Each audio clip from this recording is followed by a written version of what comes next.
Iran ने पहली बार आधिकारिक तौर पर वो सच कबूल कर लिया है जिसे लेकर अब तक सिर्फ कयास लगाए जा रहे थे। ईरान के नए राष्ट्रपति मसूद पेजेश्कियान ने एक सनसनीखेज खुलासे में माना है कि 22 जून को हुए अमेरिकी हवाई हमलों में उसके 3 प्रमुख परमाणु ठिकानों को भारी नुकसान पहुंचा है। इस कबूलनामे ने न सिर्फ मध्य पूर्व में तनाव बढ़ा दिया है बल्कि कई गंभीर सवाल भी खड़े कर दिए हैं।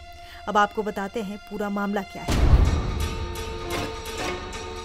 ये तस्वीरें ईरान के उन परमाणु ठिकानों की हैं जो उसकी ताकत और परमाणु महत्वाकांक्षा का प्रतीक माने जाते थे, लेकिन अब खुद ईरान ने मान लिया है कि उसकी ये ताकत अमेरिकी हमलों से बुरी तरह हिल चुकी है। अमेरिका द्वारा किए गए हवाई हमलों में ईरान के 3 सबसे अहम परमाणु ठिकाने फोर्दो, नंताज और इस्फहान व्यापक रूप से तबाह हुए हैं।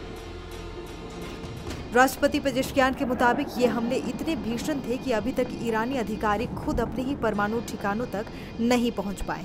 उन्होंने कहा कि हमारी पहुंच अभी तक तबाह हुए सेंटर्स तक नहीं है, हमें वहां पहुंचने के लिए इंतजार करना होगा।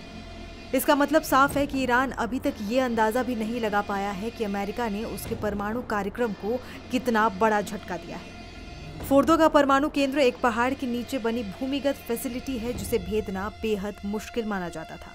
रिपोर्ट्स के मुताबिक अमेरिका ने इसी फोर्दो पर बमों का पूरा पेलोड गिराया था। राष्ट्रपति पेजेश्कियान ने यह भी कहा है कि इन हमलों में परमाणु केंद्रों के कई कीमती और महत्वपूर्ण उपकरणों को भारी क्षति पहुंची है।